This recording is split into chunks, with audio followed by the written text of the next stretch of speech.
Hello, everyone. I have a great love of everything girly: roses, pinks, whites, blues, little curly tendrils, all the rest of it. But then I do love industrial art and I love steampunk. So let's make a steampunk ring today. I have all these lovely little gears, and aren't they beautiful?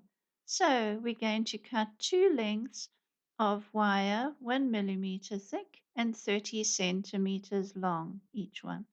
And we need two gears for this project. Now we're going to take those two wires and thread them through the gap in the gear.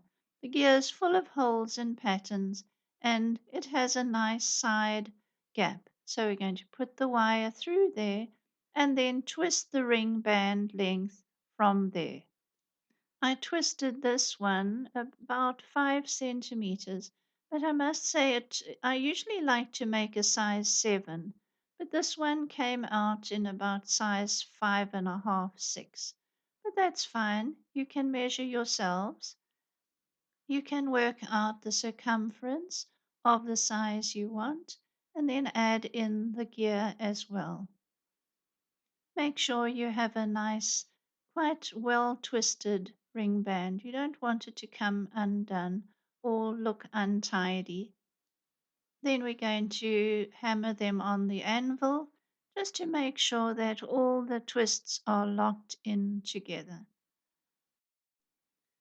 You can anneal your wires if it's a very hard wire and heat them up. Heat up the twist and the tails and dunk it in cold water. That will soften your wire. I use quite a tough wire, so I usually have to anneal it if there's going to be some twisty work where I need it to be soft. So now you're going to bend that band around a ring mandrel and to get a general round shape. It doesn't have to be quite perfect at the moment, but bend it around to the size you want. Now the tails are going to come up on the other side and you're going to thread it through the gap on the other side of the gear and then begin wrapping them around and making a tidy little wrap. So both of the tails come up through the gap in the gear and you can trim it because they're probably too long and wrap them around a few times on the other side of the gear. At this stage, put it back onto the ring mandrel and hammered all around the band and on top of the gear just to get it all into place. I have found that in South Africa, steampunk is not very popular and not even known too well. I might be just not looking in the right places, but so far, no, not a great interest here.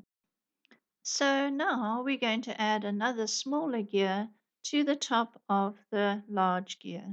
And that should give nice texture and interest and a bit of a dimensional look as well. Cut a length of 50 centimeters at least of 0.4 millimeter wire. Then hold the two gears together, the smaller on top, and wrap it onto the large gear underneath. And make sure the smaller one is nicely centered. Then just squeeze all the little wires together, squeeze the gears together, make sure it's all one unit. I just love this ring. It looks so cool. Please subscribe to see more of our free tutorials and take care of yourself. Each one of you is unique and special. Thanks for watching. Bye bye.